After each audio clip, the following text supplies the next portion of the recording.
Welcome to this short video about design patterns in software. So in software, you probably heard of already something called design patterns, and it really comes from this book originally, which is the Gang of Four book. These guys in 1994, they wrote this book about like common design patterns in programming. And the design patterns just means a certain way of solving a problem in software. So a lot of problems with software emerged back in the early days of software development. And it kind of ended up with this book here that has these different ways of solving common problems. So we see this kind of thing in other areas as well. It's not just in software that we see there are good ways of doing things, but this kind of emerges in all kinds of places where we have design patterns, a specific approach or a way to do things that is tried and tested by the industry. So I often get the question, like, why would you want to use a design pattern? Why not just design everything perfectly from the beginning? And the reason is often that it's hard to come up with a solution that's better than the tried and tested ones. So oftentimes it's not as easy as it looks. And also it communicates better. If other people have seen the solution before, they immediately understand what it's about. And the cool thing about this book and other books on design patterns is that they also name these different patterns. But before we go into the kinds of design patterns, I just want to show a couple of other areas that I found. For example, here we have something from medical treatment, just some random thing I found on the internet. So for example, if you have major burns, how can you treat major burns? So there are some water-based treatments, fluids to prevent dehydration, pain and anxiety medicine, burn creams and ointments and dressings even, and things like that, drugs that fight infection. So there might be other things than this that's interesting, but in the medical area, what you want is you want the patient to suffer as little as possible and preferably not die, and of course, and other things. So you have some goals with what you're doing that you're trying to achieve, and you find, what are the common tried and tested ways of doing that. And I'm certain there are even more detailed ones, like if a patient comes in with this amount of burns, you start by doing this, and then you do this, and then you do this. Especially in the medical field where a doctor has to make a decision very fast, it's very, very nice to have this kind of, they know exactly what to do and how to do it, and they know they tried that before, so they're not just trying anything blindly based on what they might think work. Another place where I see this, this is probably a bit far from software development, but another place where I see this is something like this. So this is again something random I found on the internet. I'm not even sure what it is. I just searched for a roof construction.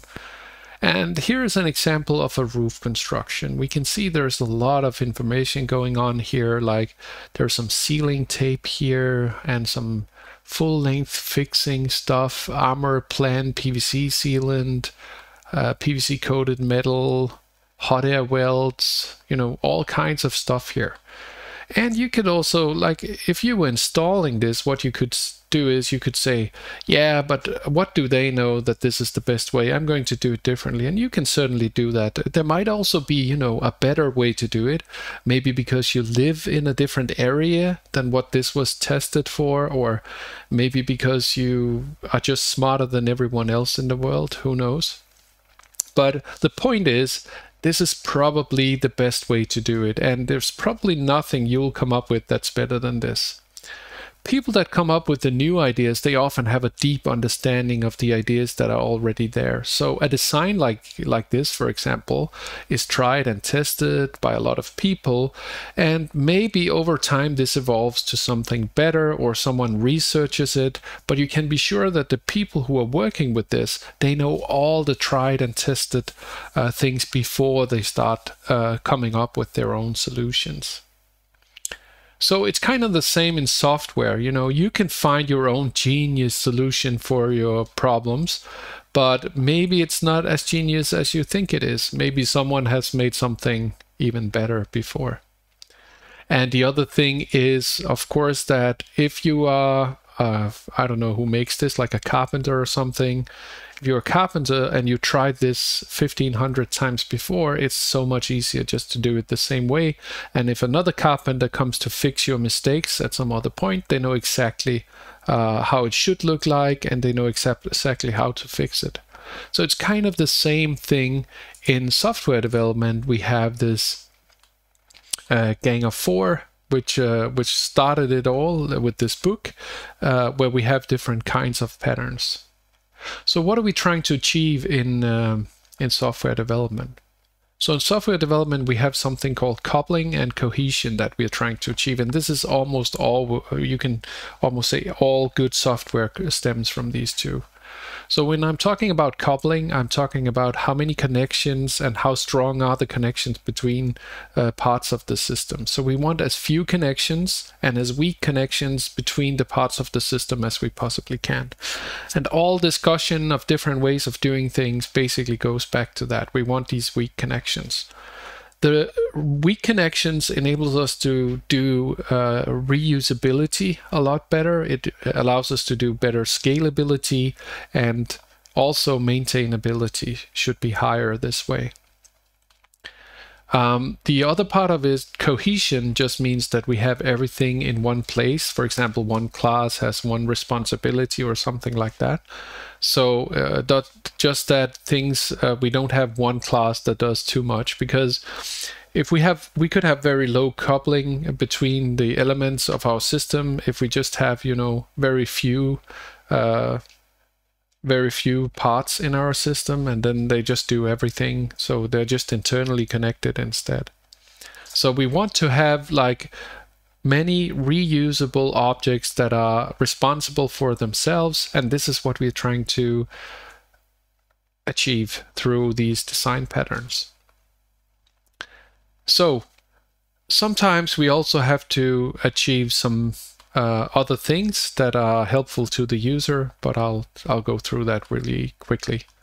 So there are like these, in this book, there are like these three different main ones. There are the creational design patterns, there are structural design patterns, and behavioral design patterns.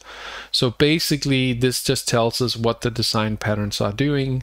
So this one is working with how to create new objects, for example. This is how we structure our code in a good way so that we lower coupling and heightens the cohesion.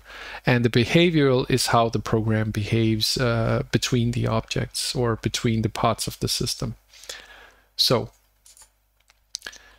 I'll use this page as an example. I like this one, it's very good. Source making.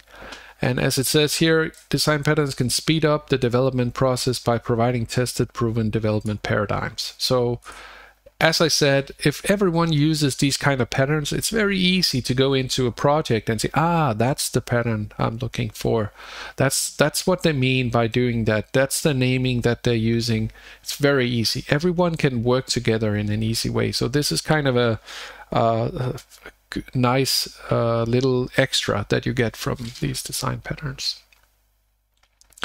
So basically, some of them are mentioned here. A lot of these come from the book that I mentioned before, the Gang of Four book, but some of them are also from other places. But I think Source Making does a good job at having, you know, the most important ones here. So if you want to study something, start with these. These are like tried and tested in reality. So if we look here, for example, for creational design patterns, there's something called Abstract Factory, where you can create instances of several families of classes, factory method, instances of derived classes. So there's a lot of different things, but all of this is about, you know, creating objects in the system if you're in the object-oriented world, right? And if you look at Object Pool, for example, Object Pool is something that we actually use for speeding up our process. So this has to do with using up less memory and also speeding up everything.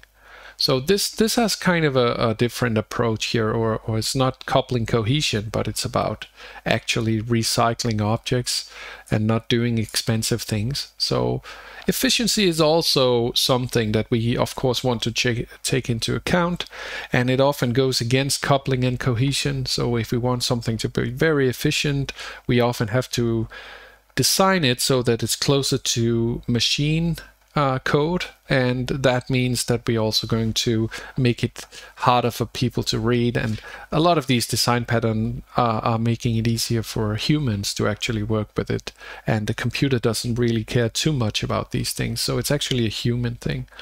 So sometimes there are some of these patterns like object pool that actually is working towards making a more efficient code.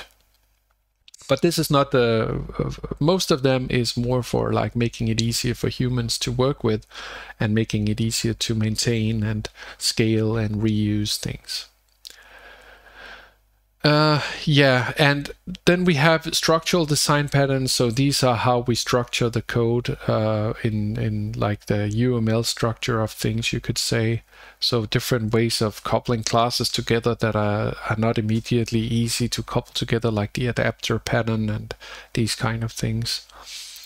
And then at last we have behavioral design patterns. So this is different ways that objects can behave. You are like iterator pattern, as you probably know, how we can traverse a collection in Java. For example, we can use the enhanced for loop, which has a built-in iterator, like a counter that kind of goes from one index to the other in a collection, for example.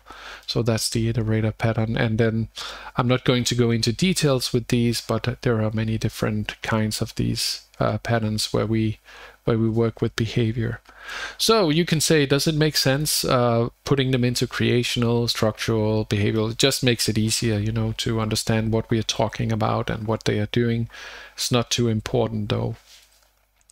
There's also some other stuff that kind of evolved from this, like anti-patterns, which is kind of like design patterns, just the opposite of design patterns, like bad ways of doing things, where you have high coupling, low cohesion, or very low efficiency or something like that. So that's basically it, what I wanted to say about design patterns. In some of my other videos, I'm going into some of the different design patterns as well, but this is just a short introduction.